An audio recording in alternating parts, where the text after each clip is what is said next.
So I'm sure most of you heard the news by now. More PlayStation Studios games canceled. This time from two significant studios underneath PlayStation that we've been waiting literally years to hear from. And one of the games that one of these studios was working on that ended up getting canceled is quite shocking. If there was any question just how much damage Jim Ryan did to the PlayStation brand, and maybe even Herman Hulst, who is still there, actually promoted as the CEO of PlayStation Studios now. If there's any question how much damage was done, well, I think at this point we have our answer, and it is not good. Things are looking incredibly bleak for PlayStation Studios. So, what I'm referring to here is Bend Studio as well as Blue Point Games. Reliable industry insider Jason Schreier says breaking, PlayStation has canceled two more live service games from subsidiaries Bend and Blue Point, Bloomberg has learned. Fans have long wondered what Blue Point has been working on for the last couple of years. I can report it was a live service God of War game. PlayStation did not say whether the cancellations will lead to layoffs, but did say the studios will not close. A spokesperson for PlayStation tells Bloomberg the company is working with Bend and Blue Point to determine their next projects. It's also revealed within the article that the spokesperson reiterated PlayStation will continue to make single-player and multiplayer games and is seemingly trying to do everything they can to make sure there are no layoffs or minimal layoffs, which is crazy because, man, who thought a God of War live service game was a good idea? So, on top of this, Jason Schreier responded to an individual who said, is PlayStation's tentpole slate for the next several years as dire as it appears right now? And he says trying to make 12 live service games will have that effect.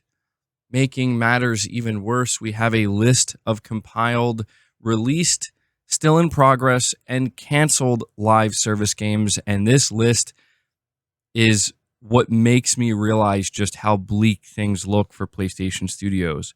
It is so sad to think that PlayStation Studios reached, I guess we could say, a fever pitch towards the end of the PlayStation 4 generation, and they had just an incredible amount of momentum going into the PlayStation 5 generation. They seemed pretty much unstoppable, and within a matter of just 4 to 5 years, due to mismanagement and bad management, most of that, and in the eyes of some people, all of that, has been completely erased and undone.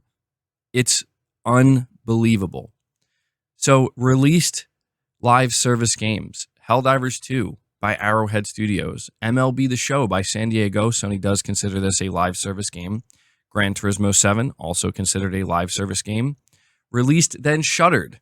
There's only one in this category. Can you guess which one it is? Yes, we're talking about Concord, and the studio was promptly shut down afterwards. Still in progress, Marathon from Bungie, Fair Games from Haven, the Horizon MMO from Guerrilla Games, Gummy Bears from an unknown recently formed LA studio, an unknown live service game from Jason Blundell. There's a little bit of confusion. Nobody really knows if these two things are actually one thing, the Gummy Bears project and Jason Blundell's new game. Canceled live service games, God of War, which Blue Point was working on since 2022. Sci-fi live service game from Bend, which was apparently going to be some kind of shooter. Twisted Metal live service from Firesprite. The Last of Us multiplayer from Naughty Dog. Spider-Man live service from Insomniac. Unknown live service from Deviation Games, an unknown live service game from Firesprite, Operation Payback from Bungie, and a fantasy game from Sony London, and Sony London was actually shut down. We know that Pixel Opus was also shut down. I don't think they were working on a live service game, and so when we think about what's left here, it's not looking good. It's not looking good at all. This is the result of Sony deciding they are going to aggressively chase a trend, the live service trend. And I do understand that behind the scenes, they are seeing the quarterly earnings reports and seeing just how much money all of these very successful live service games are making on a quarterly basis. And they think to themselves, you know what?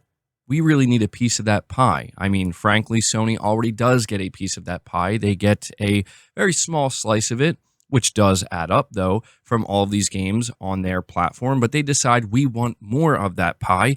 And rather than taking a relatively conservative approach, Jim Ryan decided we're going to just literally throw every one of our studios in the live service grinder and just see what happens. Surely nothing can go wrong. Everything went wrong. When we look at the lineup of single-player games that Sony has, we still do have a few things. I don't want to sit here and make it sound like it's all over and there's nothing. That would be false. But we have Death Stranding 2, Ghost of Yotei, Wolverine, and Intergalactic: The Heretic Prophet. Outside of that, there's nothing else. There is still Marathon, there is still Fair Games, but at this point, I have completely given up on Sony's live service in terms of having any faith whatsoever that these games will be anything more than mediocre at best. That's how I feel. We now are looking at two studios who we have been waiting years to hear from, Bend and Bluepoint, that are now out. The next time we can expect to hear from them is sometime during the PlayStation 6 generation. That is pathetic. That is difficult for me to believe. It is difficult for me to believe that somebody internally in a leadership position at Sony PlayStation said, what if we acquire Bluepoint Studios, a prolific studio known for remastering and remaking games, one of the best in the business? What if we made them work on a live service God of War game? These are the same people that thought Concord was going to be the next Star Wars. You can't make this stuff up.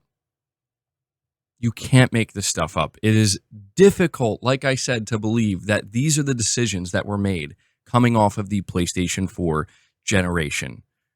Just think about Bend Studio for a moment. The last game they released was Days Gone in 2019, and it sold millions of copies and garnered millions of fans. And millions of those fans were absolutely anticipating a Days Gone 2. In fact, the development team at the time, the producer and director of Days Gone, who were no longer there, they even had a sequel planned, and they knew everything they were going to do, and they planned to hit the ground running. But apparently there were some internal issues within the studio where not everybody was on board with that, and not everybody was happy with that idea, and it caused some kind of problem, and ultimately Sony decided not to greenlight Days Gone 2, and instead greenlight this live service game that literally nobody asked for, to just find out it's getting canceled after 4 years of development. It's crazy to think that we could have been sitting here anticipating a Days Gone sequel getting ready to release possibly this year on PS5.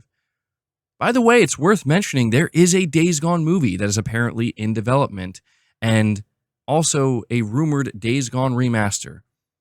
What is going on inside of PlayStation that these things are greenlit?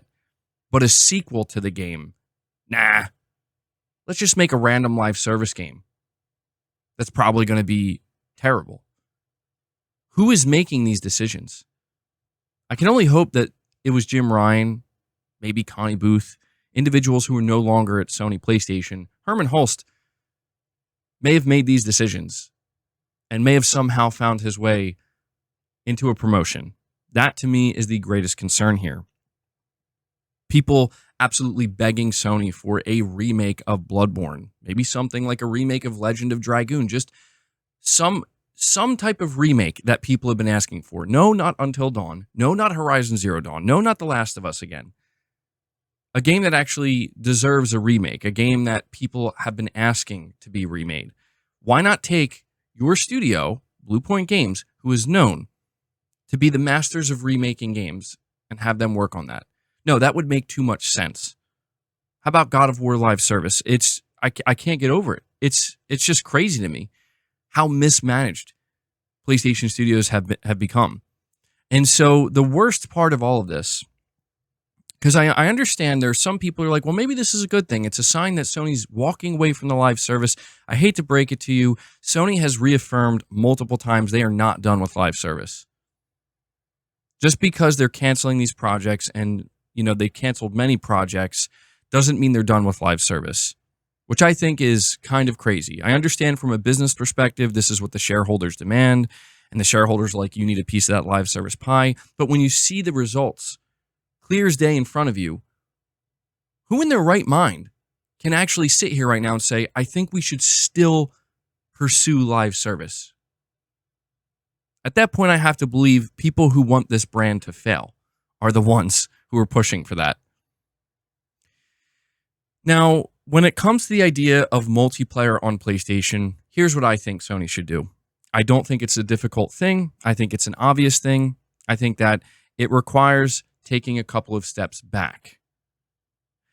Why don't you go back, Sony, to the time when we did have tacked on multiplayer? And I know that sounds bad, like, oh, just a throwaway tacked on multiplayer. No, it doesn't have to be just that. It can be something just a little bit more. For example, when The Last of Us Part 3 inevitably comes out during the PlayStation 6 generation, why don't you take a large portion? Why don't you have Naughty Dog take a large portion of the Last of Us multiplayer that was very clearly almost finished, another game with multiple years of development canceled, and just make it a add-on multiplayer, Factions 2 for The Last of Us Part 3, and you can very lightly monetize it. Just have like a skeleton crew that's updating the game, balancing the game, and lightly monetize it. But it's very clearly not something that's supposed to be a forever game. What's wrong with that? I don't understand why this is considered a problem. You are going to get people to continue to play your game. Here's some food for thought. If Naughty Dog never decided to go all in and make a AAA standalone live service Last of Us game, but instead decided they were going to release Factions 2 for The Last of Us Part 2, there would be PlayStation players still playing that game today, still logging in, playing Factions 2, and Naughty Dog could still, from time to time, monetize it with a couple of cosmetics here and there. Drop a new map every once in a while. Something along those lines. A new weapon or two. That's it. That's it. And people would still be playing it. And Sony would be making, while not making all the money in the world, maybe not making billions a year off of their live service game, you're still going to make a little bit of money, and fans are going to be happy because they still get to engage with this game. And this can hold them over until the next Naughty Dog single-player game releases. This is not a difficult thing. Sure, it may not be exactly what the shareholders want, but, has anybody considered that maybe sometimes the shareholders don't actually know what's best? Sure, they're funding, and Sony's obligated, but at the end of the day, Sony is supposed to be the one. PlayStation and their leadership, they're supposed to be the ones that know the best path forward. And it's very obvious that this was quite literally the worst path forward. This is the worst path that PlayStation could have taken. They could have done anything. They could have made no live service. We would have so many more single-player games right now, and Sony would be making so much more money and so many more sales right now. They could have done that. They could have done exactly what I just mentioned. Just continue to have these add-on multiplayers, which are not being treated like forever live service games, continue to make a little bit more money and keep players engaged. And have that hold them over. Do what you did with Ghost of Tsushima Legends. You sold that $20 standalone, absolutely worth it. It's a complete package, a complete product. You pay $20 for Ghost of Tsushima Legends. There's more than enough content there, absolutely worth it. You can have a great time. Play it as long as you want. When you're done, you're done. These are viable options for Sony PlayStation, but they refuse. They refuse because they see it. Jim Ryan said it himself. We just need one or two of these games to hit. And you see something like Helldivers 2, and I get it. Helldivers 2, it was a success. But let's not kid ourselves. Nobody inside of Sony believed Helldivers 2 was going to be the big live service success. Nobody. Nobody outside of Sony thought that. They got lucky. Let's just call it what it is. They got lucky with Helldivers 2. And the chances of them getting lucky again after what we just saw with Concord, what, do they think they're going to get lucky with Fair Games? Yeah, I don't think so. I wouldn't be surprised if Fair Games is the next game to get canceled and that studio shut down before the project even comes out. You think you're going to get lucky with Marathon? Another game chasing a trend? The only reason Bungie decided to do Marathon was because everybody and their mother, after the Battle Royale craze, thought that, hey, extraction shooters are the next big thing. Turns out they're not. People are getting tired of the trend chasing. Do they think this Project Gummy Bears is going to be it? Sounds like this game's going to be a joke. I have no idea what Sony is doing at this point. And the fact that Herman Hulst is still the leader of PlayStation Studios, knowing he is responsible for a lot of this. Yes, Jim Ryan at the end of the day was the CEO. This was Jim Ryan's initiative, live service. He gives the orders. Herman, go get us live service games. Go do it. All live service. I want every studio working on a live service. I want you to go find live service talent. So I understand that Herman's put in this awkward position where it's like, well, that's going to be pretty hard. But Herman, at the end of the day, was the one who had to make the calls on which games were going to get the green light and which ones weren't. And look at the result. This is pathetic.